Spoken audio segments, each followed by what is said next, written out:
Again, it's our great pleasure to welcome to the Kennedy Center Ms. Margaret Jameon Ahnert, and her book, again, The Knock at the Door, A Journey Through the Darkness of the Armenian Genocide. For those of you who may be interested, there are copies available for sale at the BYU bookstore. We also have a limited number of copies available here at the Kennedy Center in the main office in 237, which you're welcome to purchase on your way out or after the lecture or until they're gone. So I'd like to turn the time over to Mr.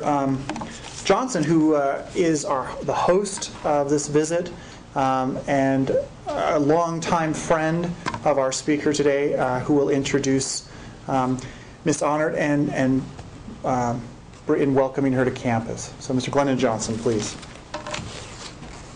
Thank you, sir. Thank you, Corey. We've been the guests of BYU all day today, and we went to the devotional, and that was an eye-opener, I think, for all of us to see not only the continuing development of BYU, but what you're made of. You know, my ties to the Y are kind of suspect, because I graduated from the University of Utah, and Bobette graduated from the Y. And as a result of having been married to her for 60 years, I root for the Y. And it promotes domestic health and welfare. But I can do it with full heart, because you guys are full of fight, and I like what I see. I'm going to be very quick about this, because what you really came to hear and see is Margaret Jameon. And I use the word Ajemian, even though she has another married name, because that's what she's talking about.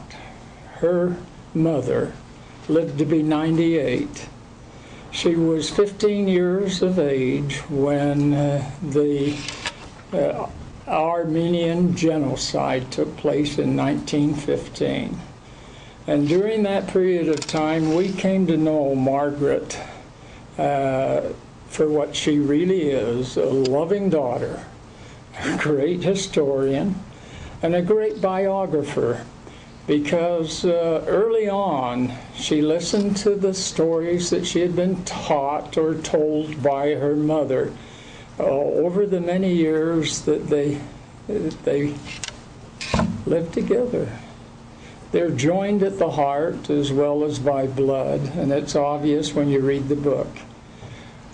I picked it up when she, in fact, when I heard that she had finished it and it was in print, and she was awarded Book of the Year by the USA Book Club, book.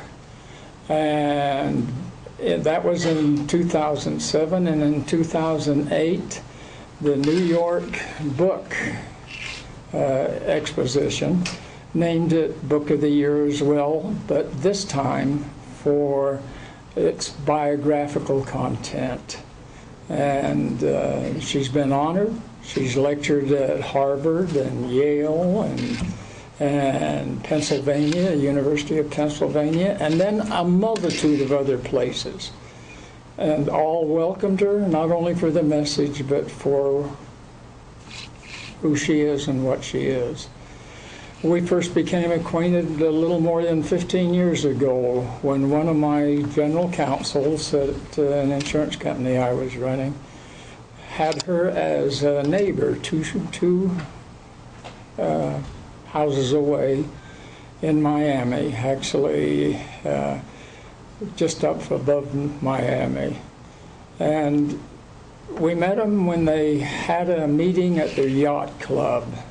And Bobette was invited on board, and Bobette burst into me in the afternoon. We were getting ready to go sailing.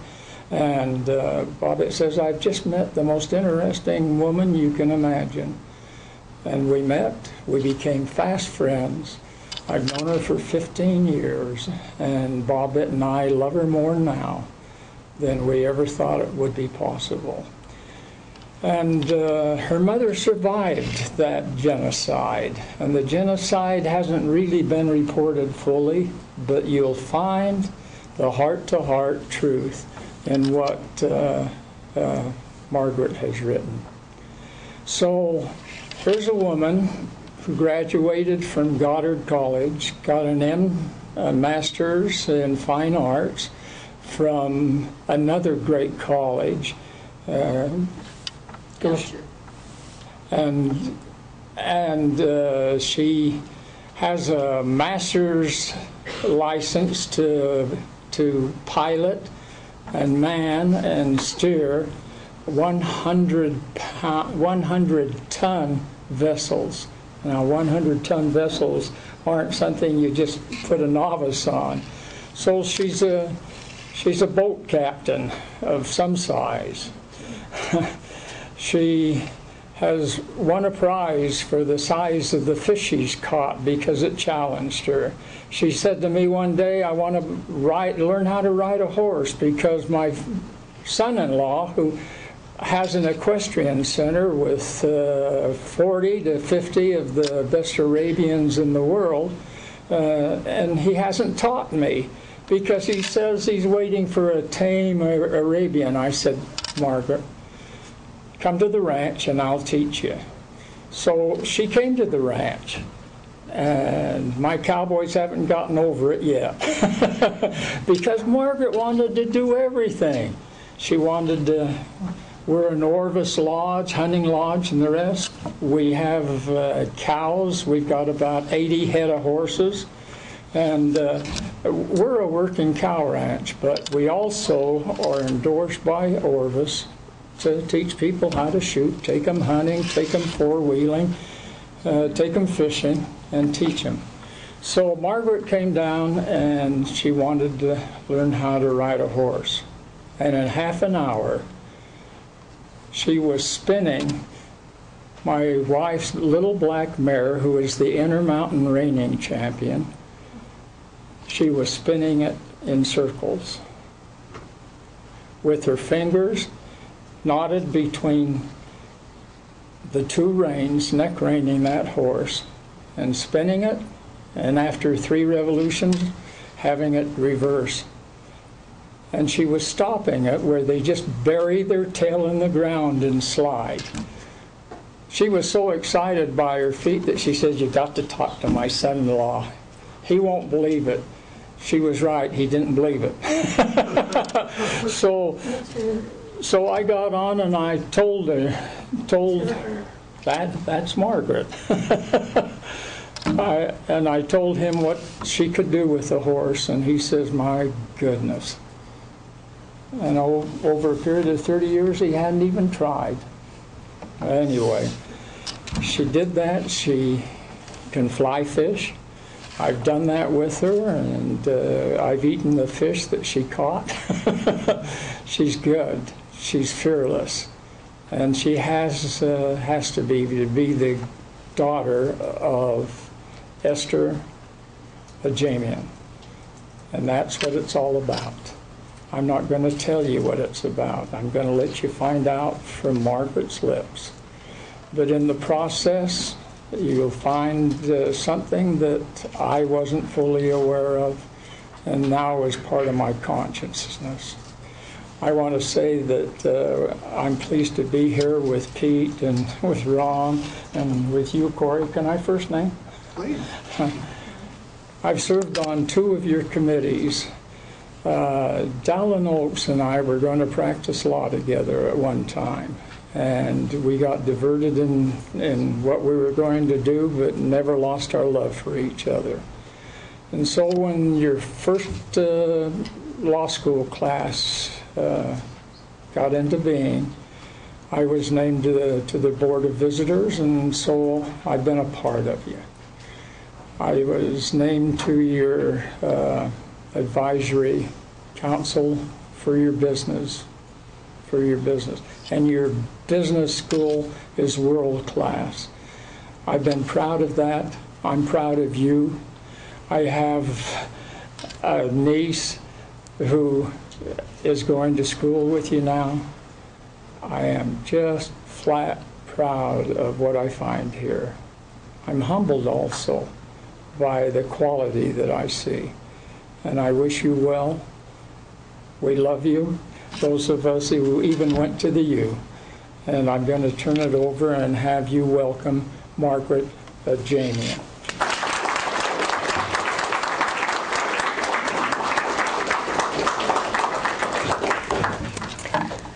Wow. Thank you, Corey. Thank you, Glendon. It's a wonderful introduction. I hope I can live up to it. By the way, I didn't rein the horse reined me. So it's just a wonderful experience for me. I have to tell you, I've been on book tour now since 2007, unheard of. Most book tours for any author last 6 months. 9 months is a long time. I'm on my 3rd year. The message is about my mother. The message is a mother-daughter story, and it has resonated with the general public. I can't tell you why. I just know it has, and I'm very grateful, because all of you here, or many of you here, know about being on missions. Well, I'm not a Mormon, I'll say yet, but I'm on a mission, and my mission is to tell this story. When I first started out, when the book came out, I would come to an audience like this and say, how many of you ever heard about the Armenian Genocide? And maybe 1 or 2 hands would go up. Let me ask that question here. How many of you have heard of the Armenian Genocide? See, BYU is doing the job. I've spoken at Harvard, Yale, many prestigious schools, and they were all forerunners to get me to Brigham Young, the ultimate. So I worked my way up to the top. And here I am. I'm very grateful, and I'm very happy to be here. My mother told me these stories growing up. I was a little girl.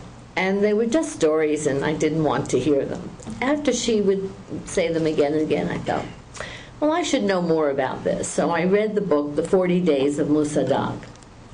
And that really piqued my interest. There was a Bagratian family in that book.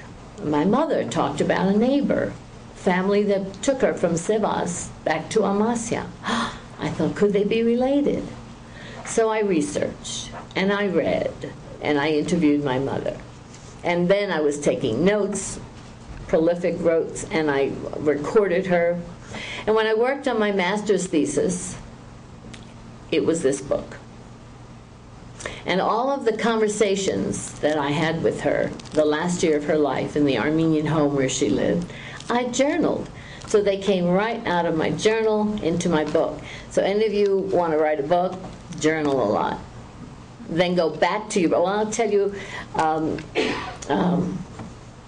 I forgot his name now. But anyway, a very famous writer, his name eludes me, but he came to speak at Goucher. And he said, here's how I write my books. And we all listened carefully. He said, I write a series of essays, and then I lay them out on my pool table, and then I pick them up in some semblance of order. I write some connecting sentences, and I have a book. Why can't I think of his name? I will, before I end, I promise. And I thought, well, gee, isn't that interesting? So I had all these journal information. I didn't have a pool table, so I laid them out on the floor, and that's how this book was born. Henry Morgenthau is a friend. When I was speaking at Harvard, he invited me over to his home for lunch, and we had a sandwich at his kitchen table. Henry Morgenthau's great-grandfather was the Morgenthau who was the ambassador to Turkey in 1915, the U.S. ambassador. And Henry said to me, Margaret, did it ever occur to you that the Armenians who came to this country, those that survived, told one another that wonderful Armenian word, mortsid? Mortsid. There are 2 Armenian girls here who know that's the word. Mortsid means forget. And that's what the Armenians did. They were ashamed of what had happened to them. They survived, but they wanted to forget it. So they told one another, mortsid, don't talk about it. It's a shame, a bad thing that happened to you. You're raped, you're beaten, you're in a wagon with dead bodies. Not something you want to tell your neighbors. But had they told their neighbors, and had they told their friends, perhaps this would have not gone unnoticed, because the Jewish people who survived the Holocaust came to this country and they told one another, remember, remember, never again, remember. And by telling each other and the world, they allowed the world not to forget. But the Armenians didn't do that. It was a terrible era, I think. So I'm out here now to tell everyone. Now, there's a lot of revisionist history and a lot of revisionist information. So this is not a history book. But I recommend to any of you who doubt that this happened or are confused or want to know more, you don't have to read an Armenian book, because that certainly will seem to be biased. But I suggest you read Taner Akçam's book. It's called A Shameful Act. Taner Akçam is a Turkish-born, Turkish man, historian, scholar, who was allowed access to the inner sanctum of the Turkish research centers. He could read the original ciphered telegrams with orders and descriptions of what was happening, and he wrote about it. So if you're a research person and you want that information, read his book. Did the world know what was happening in 1915? Well, I'll read you this. A headline in the New York Times, August 18th, 1915. Armenians sent to perish in desert. August 27th, Turks depopulate towns of Armenia. September 17th, Mission Board told of Turkish horrors. Correspondents confirmed the reports of the wiping out of Armenians. Nothing in the New York Times says there's a war going on, this is a byproduct of the war. No. Would you think they would have said that? No. Yes. Anyway, these were the headlines right out of the journals. So this is what was happening. Was this genocide? It wouldn't have been called that in 1915, as the word had not yet entered the lexicon. That wouldn't happen until after Hitler's planned extermination of the Jews. What exactly does the word mean anyway, I wondered. I pulled the dictionary from the shelf. Genocide. The deliberate and systematic extermination of a nation, racial, political, or cultural group. If this was not genocide in 1915, what was it? Deliberate and systematic were the key words for me. So, there's a further thing I'd like to read, and that is Ambassador Morgenthau, in his writings, writes, I find in my diary on August 3rd that Talat is the one who desires to crush the poor Armenians. He told me that the Committee of Union and Progress had fully considered the matter in all its details, and that the policy which was being pursued was that which they had officially adapted. This is Henry Morgenthau's memoirs at the time. Why are you so interested in the Armenians anyway? Talat asked on another occasion. You're a Jew. These people are Christians. The Mohammedans and the Jews always get on harmoniously. We're treating the Jews here all right. What do you have to complain about? You don't seem to realize, I replied, this is the ambassador, that I'm not here as a Jew, but as the American ambassador. We treat the Americans all right too, said Talat. I don't see why you should complain. When his efforts failed to intervene, Morgenthau attempted to put the pressure on the Turks through the German ambassador, who wrote back, I've lived in Turkey the larger part of my life, and I know the Armenians. I also know that both Armenians and Turks cannot live together in this country. One of the races has to go. And I don't blame the Turks for what they're doing to the Armenians. I think they're entirely justified. The weaker nation must succumb. So, doesn't this tell a lot? This came from the local history books, headlines, research, ciphered telegrams. That quote from the German ambassador is not something I found somewhere in some writing. It came out of Morgenthau's book, quoted. So I have to say, I think it's the truth. Now, years later, when the Germans, Hitler, came to rise, he said, "Who, after all, today speaks of the annihilation of the Armenians?" This is a very telling quote. It's now in the Holocaust Museum in Washington, D.C. It's about 20 feet high and big, bold, black letters on a white board. And it really, really says it all for me, because I think, would there have been, I'll say this, well, the Talmud says, he who saves one life in time saves the world. Had the world stopped the insanity in 1915, would there have been a Holocaust in 1942? The answer is clear, at least to me. Hitler was empowered by the fact that nobody stopped the Turks in 1915. They got away with it, and so will I. And there was a meeting where he was at some big political rally, and somebody in the audience shouted, "You will not get away with it. You can't just go in there and kill all the women and children." He said, "They watched the Turks do it to the Armenians, and they'll watch me." And they did. So, I think we have Darfur, we have Rwanda, we have constant genocides. We have become desensitized. CNN, NBC, every minute something catastrophic is happening. And we have our coffee or our tea and our donut, and we just say, "Oh, wasn't that a shame? Wasn't this tsunami a shame? Look at all 1,000 people died. Look at all these people who got killed." We are desensitized. We have to sensitize ourselves. We have to get thinking again. Wait a minute. What can I do to stop this today? I can't stop what happened then. But by talking about it, perhaps I could stop it. Or people will start thinking more about it and say, gosh, if that happened in this first 20th century genocide, maybe I could put an end to it. My mother, in her last year of her life, was living in an Armenian home. I took my mother to Armenia in 1979. It was very interesting because she spoke only English. Now, she wanted to go to Armenia. She wasn't sure if Armenia, remember she was at that time 79. Is it Turkey? Is it Armenia? People are speaking Armenian. I think she was a little nervous. So she spoke only English. The whole trip, I spoke Armenian. I was like the returning Armenian refugee, and my mother was the American tourist.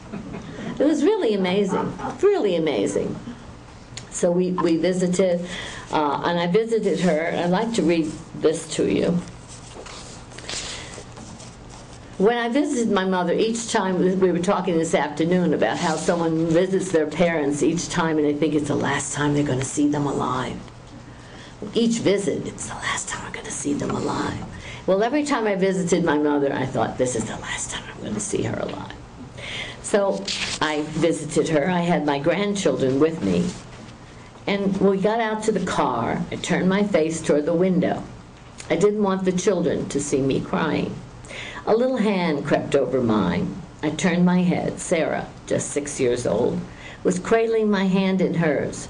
She had watched me stroking Mother's hand, and now she was caressing mine the same way.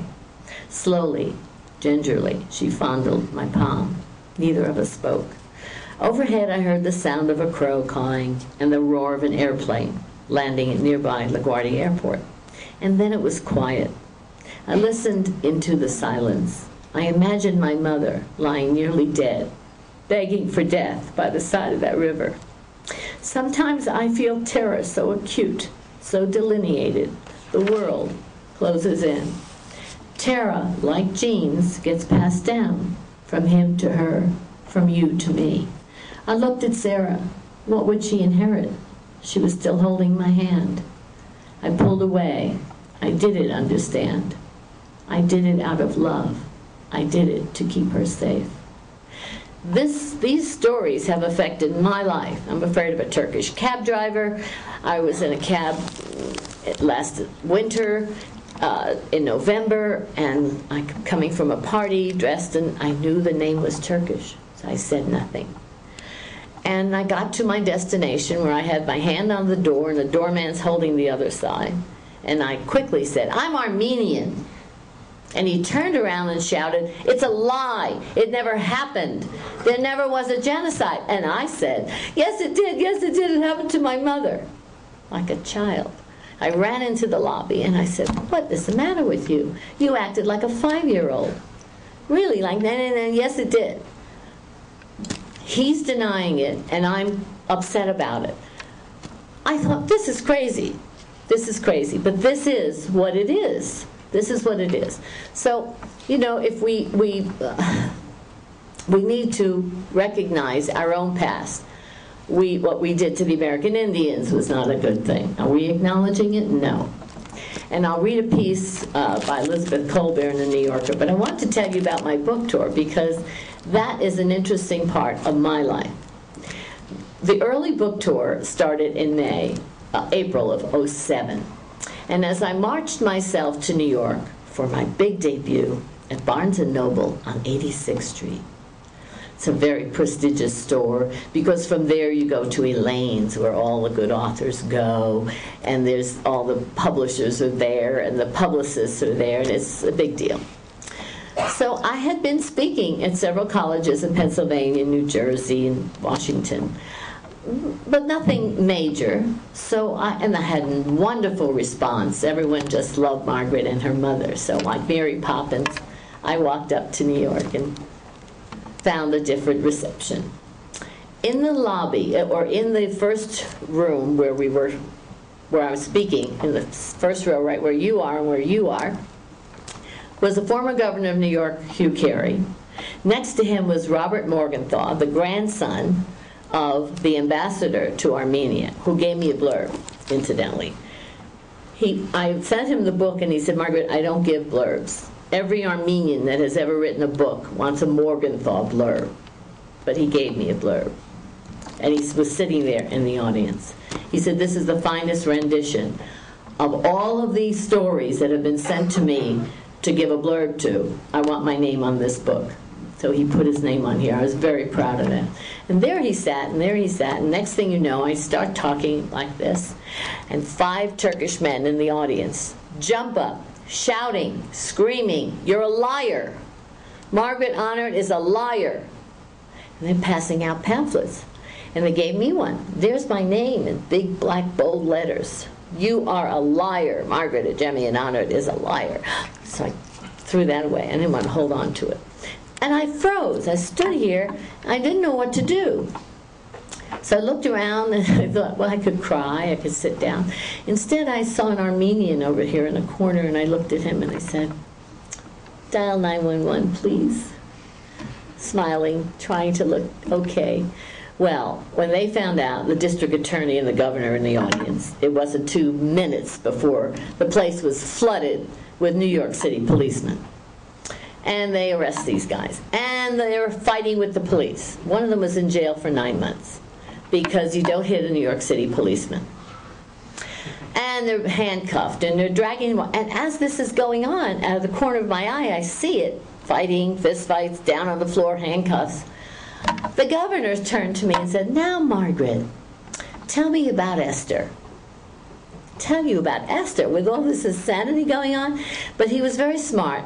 Political people know about crazies.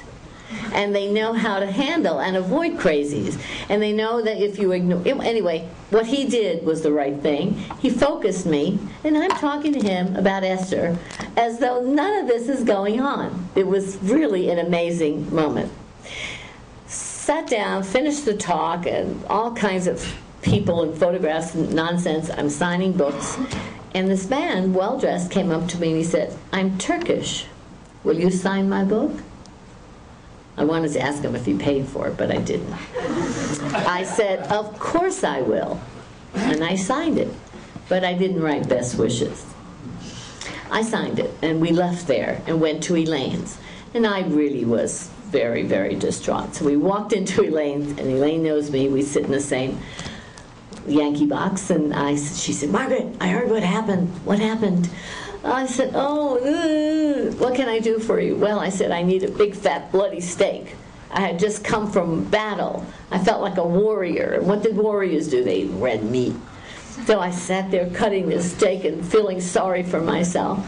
Elaine came over and she said, Margaret, get up, go into the kitchen. Bobby Zarin, one of the biggest publicists in New York City, would like to talk to you. So I went in the kitchen, and from the kitchen at Elaine's, Bobby Zarin called the New York Times. The next day, front page, New York Times, British Times, Italian Times, the Spanish newspapers. The Turks launched my book. I was kind of grateful to them, even though it scared the heck out of me. It was really a kickoff for me. I don't think they planned that. I don't think that was the initial energy that was involved here, but it was what happened. And so I've been on book tour ever since. I was in Seattle, Washington, when a very famous Ilia Sharif was speaking about her book. She's a Turkish citizen. She wrote called The Bastard of Istanbul. That's another book you can all read. Interesting. She talks about the Armenian Genocide in it. And she was the speaker at this wonderful the oldest bookstore in Seattle, and I was following her the week later. But I got there a little early, and I thought, I'd love to hear Ellie speak. So I said to them, what time is she speaking? And they said, she canceled her tour because she had death threats. I said, oh, okay. I was scared. I am still scared. Because I did speak and nothing happened. But even today, there are telegrams, there are emails that go around, and the Armenians capture them in Turkish language to other Turks. All Turks, English-speaking Turks, in the area of Florida Atlantic University is the one that was going on at the time. Show up, she's at it again. Show up and harass her. So they intercept and they translate it, and they email me and they say, be careful, have a bodyguard. We don't know what's going to happen. Remember, this is 2007 April. In January of 2007, Hrant Dink, an Armenian journalist, was shot at point-blank range in Istanbul for doing exactly what I'm doing. So yes, I'm frightened. Will I stop? No. But I am scared.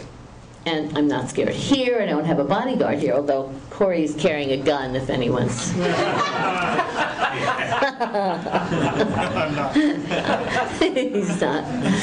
Well, but I am afraid. But I am, as you know about the word mission, I'm going to continue. I'm not going to stop. So it's a very nerve-wracking, exciting thing. Churchill once said, don't talk to an audience that knows more about the subject than you do. Well, I think today I made a mistake, so you're going to ask some questions I probably don't have the answer to. But it's okay. Churchill's not here, and I can just try to do the best I can. Another wonderful quote I love is Veritas Liberabit Vos. The truth will set you free. This is not about current Turkey. This is not about current Turks. This is about the Ottoman Empire. This is something that happened a long time ago, and I promised I'd read this quote, and I will. Elizabeth Colbert, in the New Yorker, November 6, 2006, said, before the arrival of the first Europeans, there were estimated at least 40 million indigenous people living in the Americas. By 1650, the fewer than 10 million were left.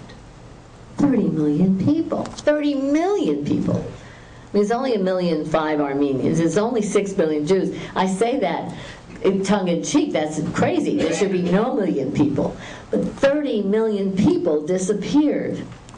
The decline was the result of casual cruelty on one hand, diseases unwittingly or wittingly spread, and systematic slaughter on the other. While we know it was cowardly of Congress to pull this H.R. 596 about the Armenian Genocide, passing it would in its own way also have been problematic. We may side with the Armenians, but historically speaking, we probably have more in common with the Turks. And that's, that's the truth as it is. It's very difficult to try to figure out why and who and when. But there's a wonderful story also in that Seattle tour when I finally did speak. The first year, the publisher gives you a hotel and a driver and so on and so forth. They pick you up at the airport, and they hold their book up because they think you're too dumb to know your name, but every author knows his book cover. So they held up the book, and it was Amy, and she was very sweet, and we spent 4 days together. We went to the TV studios, we went to the NPR radio stations, we went to events, and for 4 days we traveled in the same car all the time. The last day of the tour, we were doing an NPR spot in Seattle, and we got to the studio at 8 a.m., and she's going to take me to the airport afterwards. So we were sitting in the studio, and he said, "Margaret, do you mind if I record you too, like today?" I hadn't planned on that. Maybe I would have called my hair differently. I don't know, worn something else. But anyhow, I said, "Sure." So they did. During that interview, I said to Mike McCormick, I want to be rid of this fear, rid of this angst. I want to be over this. I want to find a nice Turk and give him a big hug. End of interview, we leave, we get in the car. On the way to the airport, Amy says, "Would you like to stop for some coffee and bayonets?" Yes, we do. We go to the French Market. While I was sitting there, she pulls up a photograph from her tote bag. And I said, "Amy, that looks just like my great-grandmother, my mother's family in Armenia. Amy, you're Armenian." And she said, "No." I said, "You're Turkish." She said, "Yes." So I jumped up around the table and I gave her a big hug. I'm excited. She took off her necklace. It was made in Turkey, put it on my neck. She's, "Margaret, I didn't want to tell you 4 days ago because I thought it would disrupt you. You would maybe be fearful. You certainly would not be thinking about what you were saying. You would be thinking about this. But I needed to tell you because I bought your book for all my family, and all of us know the real truth." I got an email from a guy in Australia after that May 1st incident. All Turks are not racist. We know what happened to the Armenians, and we sympathize. We know what happened in the Armenian Genocide. He used the G word. So there were so many people who were warm and friendly. So I leave. She leaves me at the airport, and I can't wait to call Mike McCormick. I mean, I'm crazy. Before I get on the plane, Mike, I get a recording. This is the studio, ga. So I say, Mike, it's Margaret. I just left the studio. I need to tell you, Amy, my driver, she's Turkish. I found my Turk, and I gave her a big hug. That was it. I got on my plane. 3 months later, my publisher called me up, and he said, "Margaret, did you know that you're on YouTube?" And I said, with great author intelligence, "What's YouTube?" I had no idea what YouTube was, that I was on it. And he said, "Well, Mike McCormick put your interview on YouTube." And it's gotten a lot of hits. I think, 8,000 hits or so. That's not a lot when you think about Lady Gaga. 5 million hits or something. So, but for nobody from the Bronx, which is where I come from, that was amazing. Amazing that many people were interested, and that Mike was happy to do it. And I've gotten a lot of buzz about it, and a lot of wonderful emails from all over the world. The book is now in Turkish. Will I go to Turkey? No. I've been there 3 times. I love Turkey. The Turkish people are beautiful, the food is terrific, and the music is marvelous. And it's a great place to go. But not if you've written a book about the genocide. It's not a good place to go. So I won't go anymore, but I'm sad about it. I'd like my children to go. And I talk about it in this book here. I met what I call is a Turkish diplomat in here because I didn't want to give away his identity. He is alive today and involved in politics in Istanbul. And he said, "You can't go to Turkey with an Armenian name and write a book. It won't be safe. But I will protect you." And I realized that was 1970. No, I'm not going to say that on film. But anyhow, it was a long time ago. He is alive today. I didn't go because my mother said, trust no one. Trust no one. She told me that growing up. And I have carried that edict with me all my life, and it has served me well. You know, you have a gut feeling about something, that little voice in your head or in your tummy that just doesn't feel right, don't do it. Listen to the little voice. The little voice is always right. It always is. Like, for instance, it's raining. Should I take, well, it's going to rain. No, it's not going to rain. Don't take the road. If you're doubting it, take it. It's the little voice in your head. Now, that's a simplistic situation, but sometimes it's a serious one. Should I take this course? Shouldn't I take this course? Where should I go with my life? You could get into very big questions for your little voice. But listen to your little voice. It's always right. So, I have been, as I said, on book tour all this time. I've read to you some pieces and excerpts from my book, and some of you have read the book, so I'm waiting for some really terrific questions that I will have a hard time answering. Do we have any? Okay, no questions. That means you understood everything, or you hate it all. Yes? Okay, you said this is in Turkey today, and yet I know that there are maybe not the same things happening yet, but there are not good feelings over in Turkey for Christians. Do you want to make any comments about that, or? I don't have any comments about that because Morgenthau found this out back in 1915 in his writing. I don't know. I wish I had the answer. If I had the answer, I'd run for office. Maybe. Maybe there will be young people in this room. Anybody have the answer to her question? I welcome it. I've been to Turkey. I didn't know any Turkey. No. Well, you're not Armenian, are you? Oh, I'm just talking about the Christian comment. Oh, the Christian. How would they know you're a Christian? Did you have a big sign? I am a Christian. I talked to a lot of No, I don't think that there's a problem. Because when I was there, I went to the churches in Russia were closed. But in Turkey, I went to the churches. If you go to the Sophia, the Blue Mosque, that dome was redone by an Armenian. You know that. But nobody else knows that. It's not in the writing. It's not in the book. Okay, I have to tell you, read this little piece. Take a second. Because it's, okay. My husband and I went to Armenia before the book came out. And he said, well, let's go. And I said, no, it's not safe for Armenians. And he said, your name is Ahnert. There's no threat about that. You'll be okay. At Kuşadası, Turkey, we hired a car and driver, an English-speaking tour guide.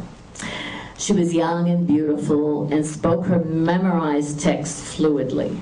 She brought the listener up through years of Turkish history and mentioned the architecture of Ani and referred to some of the old famous churches as early examples of Ottoman architecture. From books I'd read, I knew that these churches were designed by Greek and Armenian architects. When she got to 1915, our guide said, in 1915, all the Greeks and Armenians living in Turkey simultaneously decided to go back to their own countries and left en masse. The official Turkish tour guide told the story to every group every day. I quickly wrote down what she said, fearing I would not remember the exact wording. She leaned over my shoulder and asked why I was writing down what she said. Because I want to be sure I'll remember it correctly, I replied. She read my writing and proudly announced, yes, that's right, you have it right. So the killing of a culture is still going on. Still going on. So what you hear from a tour guide, if they tell you that this, and the Sophia, the Blue Mosque, that dome, if you go deeply, maybe in the paperwork, I'm not sure, I don't know, but certainly not in the guide and the tour guide talking about it. It was Ottoman architecture. And that's that's okay. Ottoman architecture is beautiful. But it would be like saying Frank Lloyd Wright was an American Indian and had nothing to do with Frank Lloyd Wright, and we own it. Crazy stuff. Yes, you have a question. I'm an Armenian. I was in Turkey last year, and I wasn't in danger as an Armenian. And you what? I was in danger. You were endangered. And you didn't write a book. Just think about me. I'm not going. How did you feel endangered? People in the big Asian market, knowing that I'm Armenian, started to throw stones on me. Stones on you. Oh my God, that's like from the Bible. Oh my heaven, but you lived. You're here to tell us a story. Oh, how terrible is that? Nobody threw stones at me, but I wasn't there as an author, and I had an Ahnert name which was not Armenian. I don't think everybody has a problem. There's a lot of Armenians that go, I think. I don't know. I haven't heard of any. But I know as an author, there's a list. And when I published a book, a friend author said to me, Margaret, your name's now on the list, so don't go. Yes? I just was curious about, given the current situation in Armenia now, the economic condition, the governmental corruption and whatnot, I was curious if to better their trade in the region and better their relationship with Turkey, if the genocide issue was taken away or lessened as far as getting the international community to recognize it as a genocide. Would you see that as a viable option to improve the economic situation in Armenia? And how would you feel about that? How would you feel about that if they did say, okay, we'll relax on the genocide issue if it improves our current situation? If you took that same question to the American Jewish Federation, what do you think the answer would be? There was no Holocaust. There are people who doubt that there was a Holocaust. Do you think that they would accept that? Would you accept that if you were? Well, I guess it depends on who is addressing the issue. Maybe putting yourself as the president of Armenia in his shoes and addressing. He's in a tough spot, and there are. I am what we call in Armenian a chezuk. A chezuk is sort of an independent. I'm not left and I'm not right. I do think that with conversation, you have a better chance at a resolution than if you just say, we're not talking about it here, or let's give it all away here. I don't believe in either one of those, but I do believe in conversation. But I don't think you can say, okay, well, you had a genocide, you killed all these people, so if you come in here and put a pipeline, we'll forget about it. I don't think that's a good idea. I really don't think it should be part of anything. I think the resolute, or whatever the conversation, this is my personal, I'm not a politician, but I think you don't have to say it, and you can have negotiations, and you could have trade. You don't have to make that the focal point. Maybe that'll come 50 years from now, and we'll all be dead. You won't. You'll be 70. I'll be dead. But I'm not saying it has to be front and foremost, but I'm also saying don't just walk away from it. And I want trade. We need it. I want to have a good relationship with Turkey. We need it and they need it. So I'm in favor of all of that. And conversation has to lead, hopefully, to something positive. Maybe that's not always the case. But if there's no conversation, then there's no hope. Yes? I want to ask you a question about the composition of your book. I'm a specialist in languages, and I've been trained to recognize authenticity in accounts. I've read your memoir, and it's the most authentic and truest memoir I've ever read. Oh. And like I said, I've been trained to recognize signs of posturing or signs of blame or self-consciousness in text and people telling their stories, and there's just none of that here. Oh. And what it makes for an authentic read, number one, it rings true. How were you able to do that? If I were to write a story about this, and I wasn't a participant, and my mother wasn't a participant, I don't know if I could do it without being angry or showing blame, and yet you've achieved something quite remarkable. How were you able to do that? I don't know. It was an accident. Thank you. That's the nicest gift I've had. Thank you very much. That's so sweet. I want to just hold that and just embrace it. Thank you. I wrote this in my mother's voice and my voice, the conversations that we had. My mother, who suffered this, didn't have a blame problem at all. One day I said to her, "Mother, why didn't God step in and save the Armenians? Surely he could have." And my mother quickly answered, "I don't know. When I see him, I'll ask him." She was just a very witty little old lady, and she had no anger. She said to me once, "Margaret, don't harbor hatred or anger towards the Turks or anyone, because hatred is like a container and like acid, and the acid burns through in your own stomach and hurts you. Don't do that." And I didn't. I had no hatred, but I couldn't understand why she didn't. They killed her family. They took her house. They took her wealth. They raped her. They beat her. They threw her in a wagon with dead bodies. I said, "Do you hate the Turks today for what they did?" She quickly, without a second, she said, "No." I said, "How could you say no?"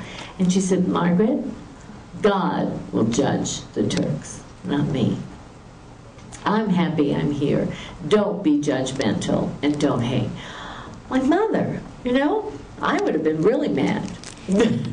And I said to her, if she had married a Turkish man, given up her Armenian language and her Christian God, she would have lived in her little house and nobody would have bothered her.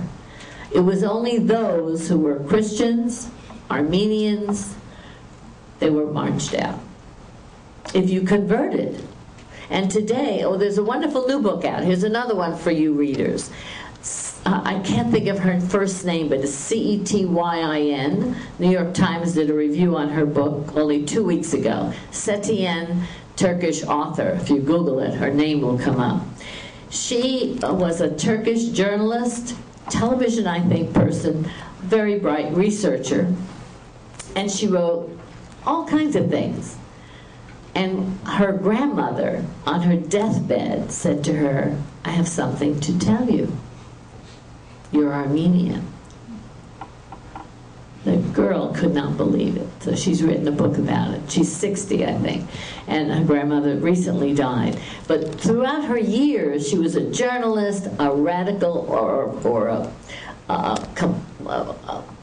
a person interested in politics, went to jail for her politics, not about her Armenianism, because she was objecting to the government and so on and so forth.